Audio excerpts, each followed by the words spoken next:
Olá a todos, sejam muito bem-vindos ao nosso canal da BeChurch.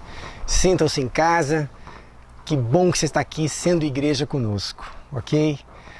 Esta manhã eu gostaria de começar com uma pergunta até relativamente simples, mas eu creio que ela vai nos levar a um nível mais profundo em relação a Deus. E essa pergunta é simplesmente: como você vê Deus?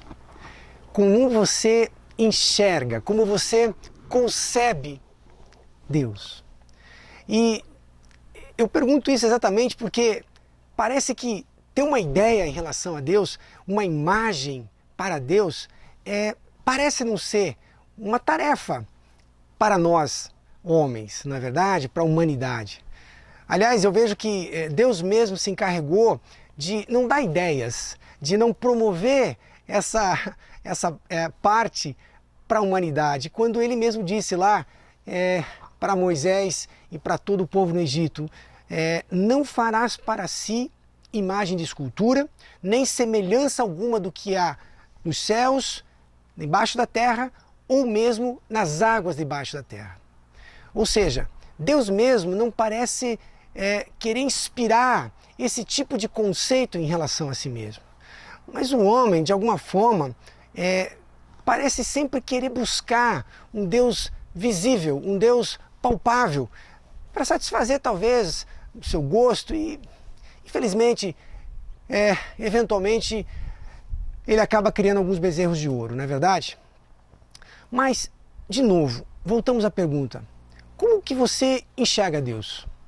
Sabe, isso é muito importante, na verdade, a gente estabelecer, porque a maneira que eu concebo Deus, a maneira que eu enxergo Deus, ela vai, em última análise, necessariamente impactar na forma como eu me enxergo e, consequentemente, a forma como eu vou me relacionar com esse Deus.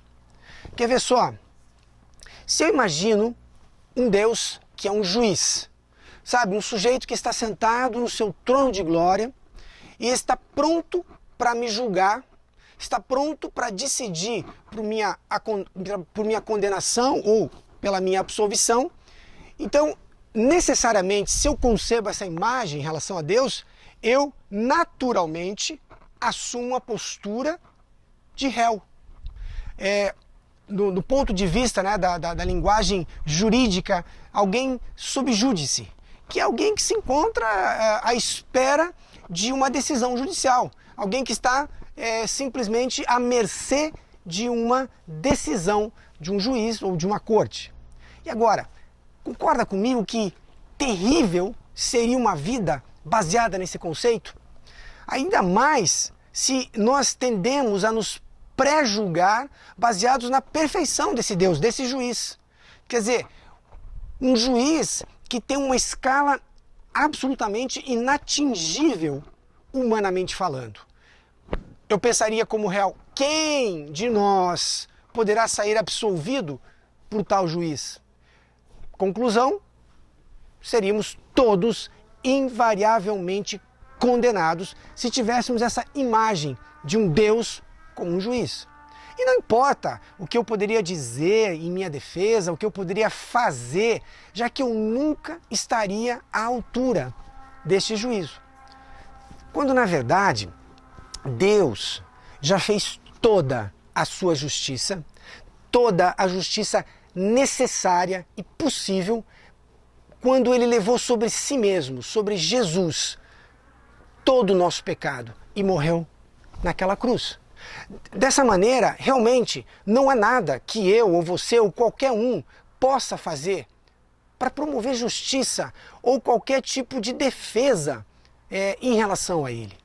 Nós apenas precisaríamos enxergar a Deus como um juiz, então, mas que já promulgou a sua sentença e já a executou. Em João 3,16, isso para mim deixa muito claro. Diz que porque Deus amou de tal maneira, nos amou de tal maneira, que deu o seu único Filho, para que todo aquele que nele creia não pereça, mas tenha vida eterna. Amém? Outra maneira de a gente ver Deus, de outra maneira que a gente poderia talvez conceber a imagem de Deus, seria imaginá-lo como um Deus distante. Um Deus que está em algum lugar muito além da onde nós, meros e réis humanos, vivemos. Então, assim, muitas pessoas olham certas catástrofes no mundo, epidemias, genocídios, injustiças, e elas gritam bem alto para todos que queiram ouvir: onde está esse Deus que não faz nada para impedir tudo isso? Sabe, transmitindo uma imagem de um Deus distante, ausente, um Deus que não sequer olharia para os seus filhos, sabe, alheio aos acontecimentos e absolutamente indiferente às situações. Quando na verdade Deus é um Deus absolutamente presente, um Deus que caminha com a humanidade desde o princípio, sabe, que tem prazer em ter comunhão com a sua criação, que olha pelos seus, que ouve os clamores daquele que o chamam. A palavra toda, as escrituras, são recheadas de momentos como esse, de um Deus que participa, aliás, não só que participa, mas que busca participar, que anseia a comunhão com a sua criação, que vai para o deserto junto com seus filhos, que consola o pesar, a angústia dos seus filhos nos inúmeros jardins do desespero ao longo das nossas vidas. Um Deus que está conosco quando nos deitamos, um Deus que conhece o momento em que nos levantamos, que conhece todos os nossos caminhos. Um Deus que ensina que nada, nem nas alturas, nem profundidade, nada seria capaz de impedi-lo de estar conosco. Porque a sua presença em nossas vidas é simplesmente ponto pacífico. É um Deus que não concebe se distanciar de nós. E isso quer dizer que, ainda que eu ou você façamos tudo o que eu possa eventualmente fazer para me afastar dele, ele rebate dizendo que ainda assim seria impossível ele se afastar, ele se ausentar, ele se alienar da nossa presença. Portanto, essa definitivamente não é a melhor imagem que nós podemos ter do nosso Deus. Bem, o que mais? Talvez a imagem de um Deus vingativo, sabe? Um Deus que castiga, um Deus que pune aqueles que não o obedecem, aqueles que não cumprem com os seus mandamentos. Já ouviram frases assim, por exemplo: eu mereço o que eu estou passando. Sabe, Deus está me punindo porque eu não tenho feito, ou pelo menos eu não fiz o que eu deveria fazer. E por isso eu tenho mesmo que sofrer. Sabe, isso é o melhor estilo dos amigos de Jó, não é mesmo? Hoje seriam chamados de amigos da onça.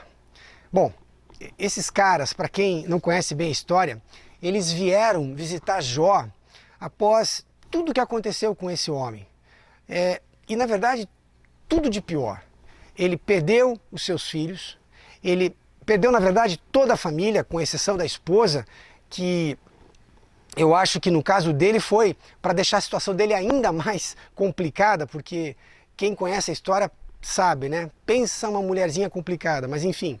Depois disso ele perdeu as suas posses, e ele ainda teve todo o seu corpo tomado por feridas purulentas, fétidas, pruriginosas. E você consegue imaginar, calcular o sofrimento desse homem? E nesse momento de angústia, nesse momento de reflexão, nesse momento de tentar entender o que está acontecendo, chegam os malas. E sabe o que eles deduzem depois de tudo isso? As primeiras frases, as primeiras palavras desses homens, eles olham para ele e dizem: Jó, com certeza você pecou.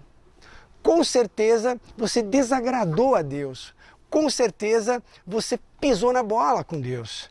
E está simplesmente sofrendo as consequências do que você fez. Então, por não ter uma outra explicação, você que era o cara tudo certinho e nesse momento tudo parece estar contra você, sabe o que você tem que fazer? Vai em frente. Vai em frente, Jó, admite, se arrependa e veja só, talvez o senhor mude de ideia e mude a sua sorte.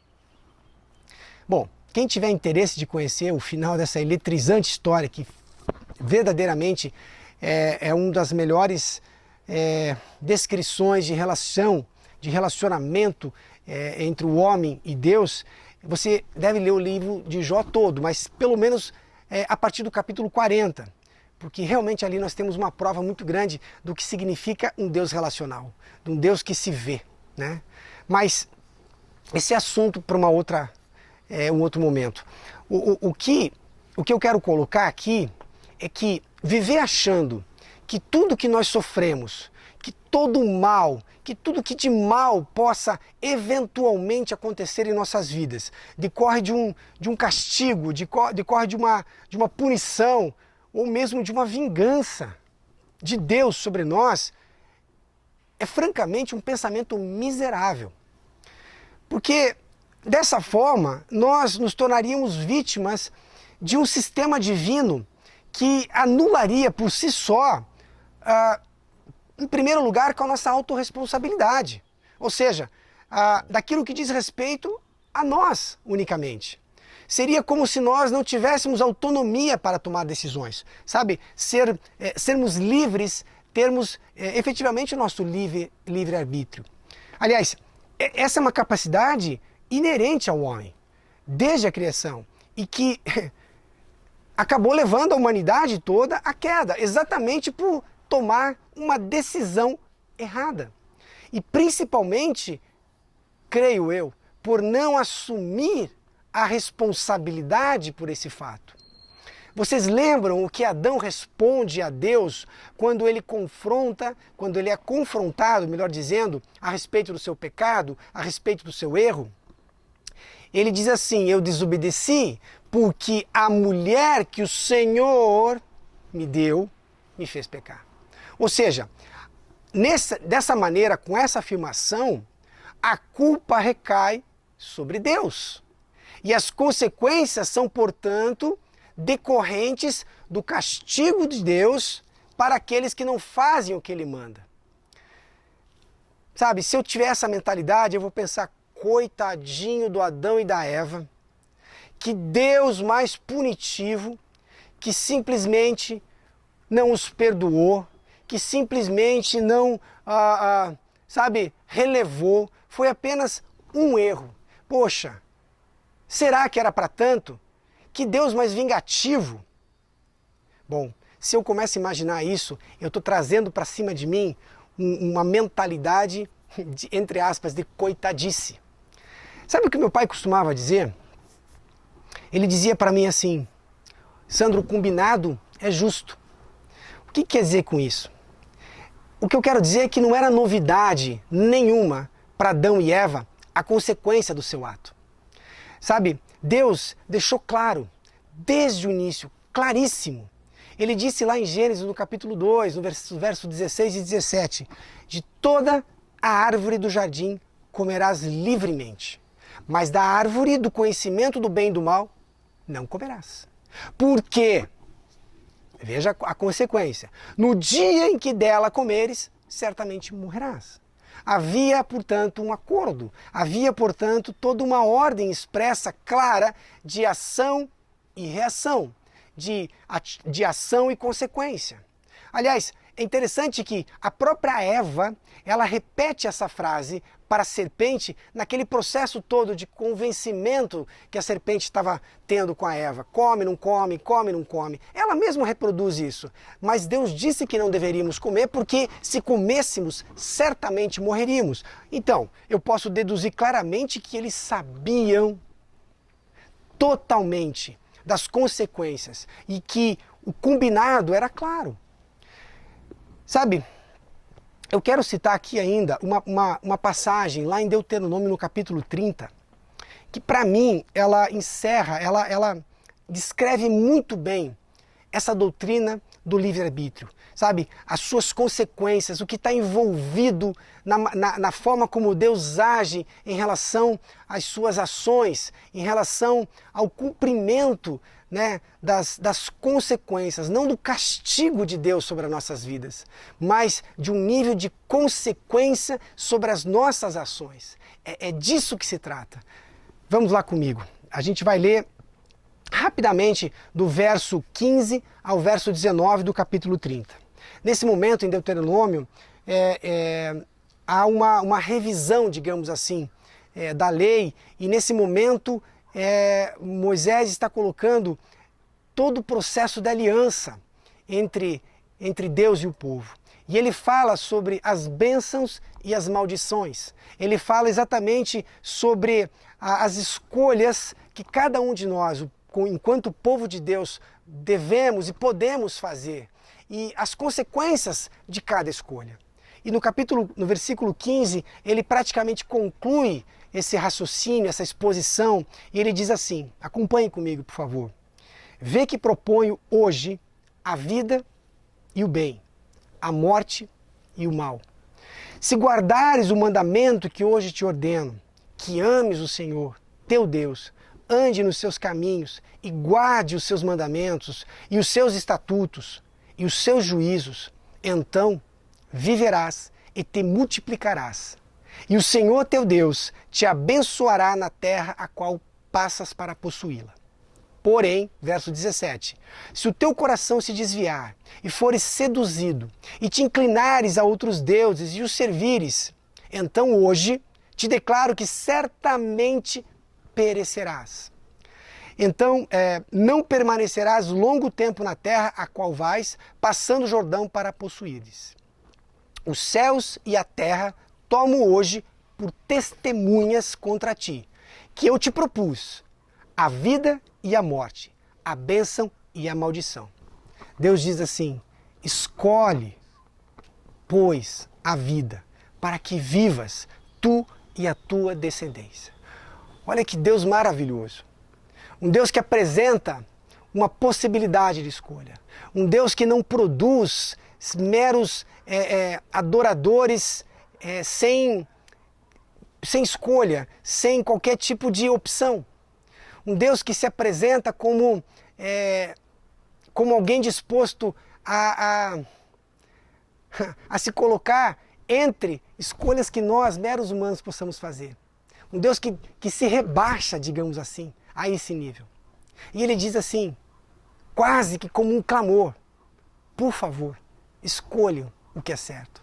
Sabe, como um pai que coloca diante do filho, depois de ensiná-lo todas as coisas, ele diz assim, filho, você pode fazer isso ou você pode fazer aquilo. Essas são as consequências, Mas eu, como pai, que te amo, te digo, escolhe a bênção. Amém? Isso para mim é muito claro, porque a escolha, ela é pessoal. Imaginar Deus como um Deus de vingança, um Deus de punição, não é a maneira certa. As consequências, elas são claras e elas partem sim de um Deus que é amor, mas que também é justiça. De um Deus que de antemão nos adverte a respeito das nossas escolhas. Um Deus que de antemão nos apresenta escolhas claras, escolhas absolutamente transparentes, sem cláusulas entre linhas, e que nos dá uma maneira justa de simplesmente escolhermos o que é bom. Amém? Agora, quando eu faço essa indagação em relação a imagem de Deus, a enxergar Deus, a ver Deus, eu espero que vocês não confundam com um sentimento bíblico que muitos homens tiveram ao se verem diante de Deus. Sabe, homens como Jacó, como Isaías, como Josué, como Gideão, sabe, em um certo tempo, de uma certa maneira, era notório que homens, né, a consciência de que quem visse Deus, quem tivesse a experiência de enxergar a Deus, certamente morreria. Aliás, o Senhor mesmo afirmou exatamente isso. Ele diz lá em Êxodo 33, não poderás ver a minha face, porque o ser humano não pode ver-me e permanecer vivo. Sabe, mas sempre, com tudo isso que eu estou tentando construir a respeito da imagem de Deus, a respeito exatamente desse raciocínio de que precisamos sim conceber a imagem certa de Deus, porque na maneira que vemos Deus é a maneira como eu falei, inevitavelmente nos enxergamos e naturalmente a maneira como nós ao final nos relacionamos com Ele. Portanto, nós temos sim que buscá-lo conhecer de alguma forma. E quando eu penso, e quando eu quero promover a maneira que, a tentativa de nós imaginarmos esse Deus, de tirarmos ele de um campo de subjetividade, mas tentar naturalizar um pouco mais isso e trazer para uma realidade, digamos assim, para uma percepção mais natural a imagem de Deus, ela é fundamental. Mas com essa última colocação, eu não quero trazer também a imagem de um Deus que traga condenação junto de si para aqueles que simplesmente desejam conhecê-lo intimamente, que desejam conhecê-lo face a face, que desejam até mesmo falar-lhe face a face. Sabe, eu creio que Deus se revela assim, e sem condenação, de uma maneira que nós possamos conhecê-lo mais profundamente. Sabe, da mesma forma que ele um dia afirmou para Moisés que não seria possível para Moisés vê-lo, né, face a face, como era o desejo humano natural de Moisés. Mas ele, de alguma maneira, Deus não se isentou simplesmente disso. Ele criou, ele, digamos assim, promoveu esse encontro. Sabe, ele, portanto, não se esquiva, ele não se isenta de promover encontro, de se encontrar com os seus filhos. Falando nisso, eu quero perguntar, quem de vocês, quem de nós enxerga Deus como um pai? Sabe, eu acho interessantíssimo porque Jesus, ele frequentemente usava esse modelo de pai, Deus como um pai, para introduzir Deus, um novo conceito de Deus, uma nova imagem de Deus na cultura do povo judeu naquela época. Sabe, mais que isso, não simplesmente um pai, mas um pai que perdoa, um pai que recebe o filho pecador, um filho traidor, e o recebe ainda de braços abertos, e até mesmo corre em direção a ele. Sabe, é preciso, antes de mais nada, analisar esse detalhe dessa história, dessa parábola específica que eu estou falando em relação ao filho pródigo, à luz da cultura judaica daquela época. Sabe, em primeiro lugar, um ancião jamais correria ou sequer apressaria o seu passo para resolver um assunto, para se mostrar apressado em algum aspecto. Isso traria sobre ele, em primeiro lugar, um fator de desonra muito grande, não só para ele enquanto pessoa, mas para toda a família e para toda a vila, a cidade que ele representava. Sabe, ele deveria sempre caminhar mansamente e nunca, jamais, ir de encontro a um pecador, mesmo que esse pecador fosse seu filho legítimo. Aí Jesus vem e quebra tudo. Sabe, nesse momento, enquanto ele conta essa história, os judeus que ali estavam, eles entenderam que Jesus falava de Deus na figura deste pai. Sabe, que o filho mais velho, para você que conhece a história, eram eles mesmos, esses judeus, que viviam na casa desse pai há muito tempo, o tempo todo, mas que não se sentiam e principalmente não agiam como filho. Porque a sua visão de pai era desvirtuada. Faziam as coisas por obrigação e deixavam de naturalmente desfrutar do melhor da casa do Pai, do qual tinham direito simplesmente por serem filhos. Presta muita atenção aqui.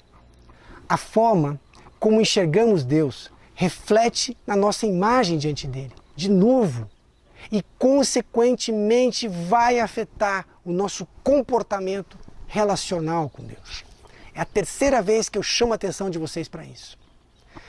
Por último, eles entenderam que o filho pródigo, naquele contexto, eram aqueles considerados deserdados.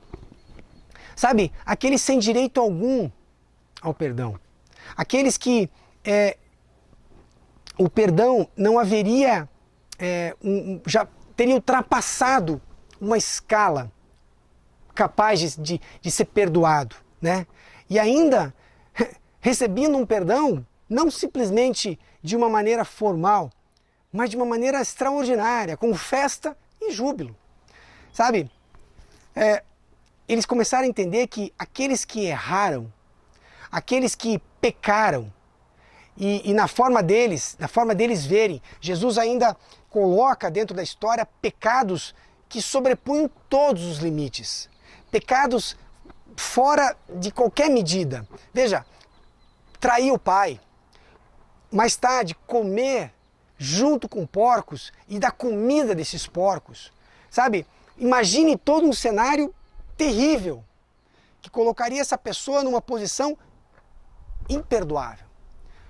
Jesus usa esse mesmo pecador para chocar todos.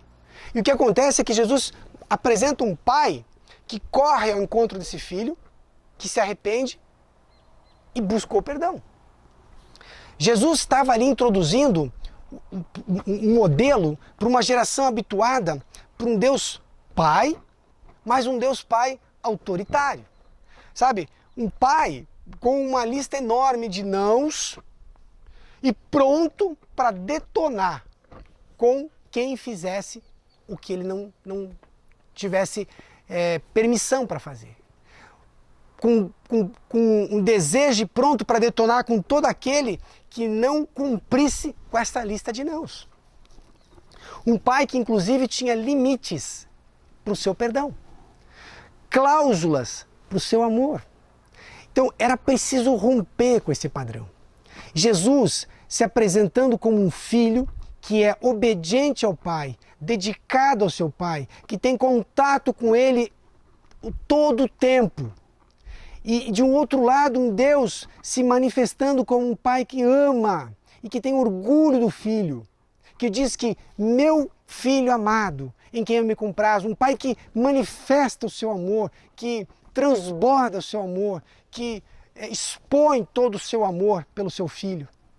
E Jesus diz que quem olha para o Filho vê o Pai. Portanto, esta é a imagem do Deus invisível, o primogênito de toda a criação. A melhor imagem que a gente pode ter de Deus, nesse contexto, é olhar para Jesus. A melhor imagem que eu posso ter do nosso Deus é conhecê-lo através de Jesus, o Filho perfeito, o Filho que se relacionava com o Pai de uma maneira extraordinária, com uma intimidade incrível, de uma necessidade de um estar na presença do outro, uma força que os impelia a se relacionar, mesmo na distância da divindade e da humanidade, Jesus enquanto homem e Deus permanecendo Deus. Sabe, eu sei que, infelizmente, muitos dentro da igreja e fora, de uma maneira geral, ainda têm dificuldade em enxergar Deus como um pai. Exatamente porque tiveram um modelo de paternidade corrompida, desvirtuada, sabe, do sentido real do papel de pai. Indiferença, ausência, desprezo, autoritarismo, severidade, abuso, abandono. Sabe, é tudo muito complicado. É muito difícil mesmo você levar alguém a enxergar Deus como um pai, na medida que todo modelo foi corrompido. Sabe quantas histórias terríveis envolvendo pais e filhos no sentido natural? Quanta dor, sabe quanto trabalho, quanto empenho para a gente conseguir fazê-los compreender o que realmente significa ser pai e o que realmente significa ser filho na concepção de Deus, na concepção original deste modelo. Bom, me responda, por favor, até aqui. Você consegue me dizer como você enxerga Deus? Como que você, afinal de contas, e portanto, se relaciona com Ele? Será que nas suas orações você é cheio de dedos, cheio de formalidades? Ou você simplesmente fala com um filho? Sabe, um filho que tem a chave da casa do pai. Um filho que conversa com o pai de uma maneira simples. Obviamente com honra, com deferência, mas de uma maneira direta, objetiva.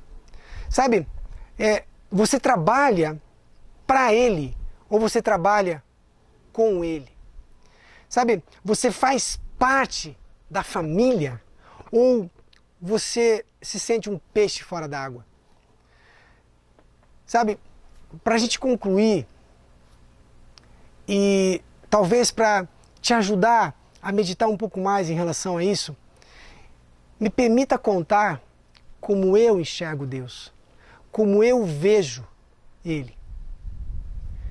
Em primeiro lugar, eu o vejo sim como meu pai, meu Abba, papaizinho em aramaico.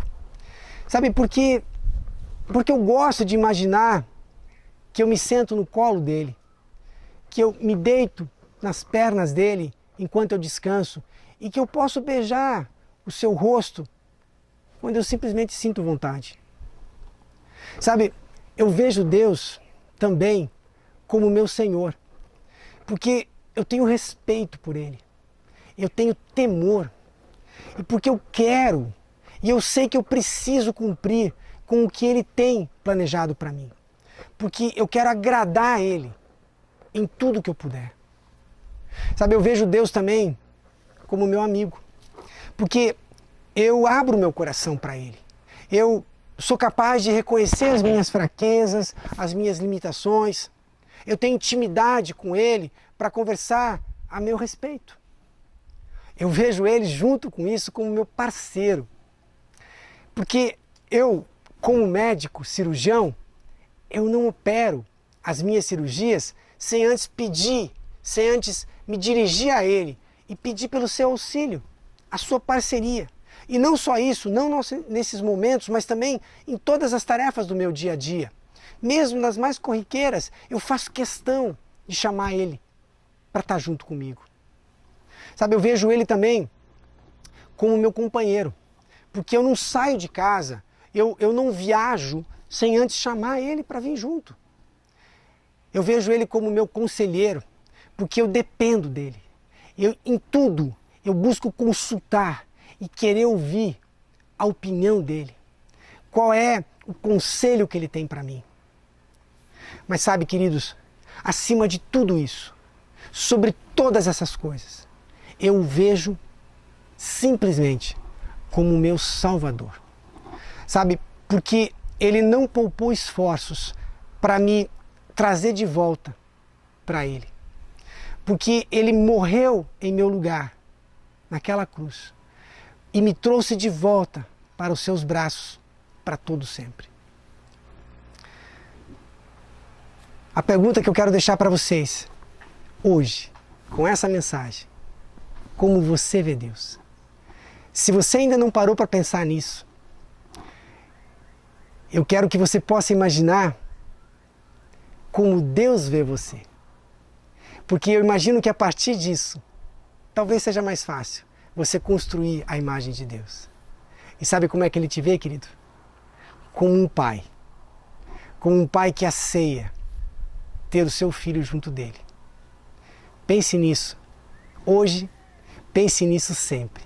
E construa a imagem certa desse Deus que tanto te ama. para que você possa se relacionar com Ele da maneira mais plena possível. Deus te abençoe poderosamente. E eu espero você aqui na semana que vem. Um grande abraço, até a próxima.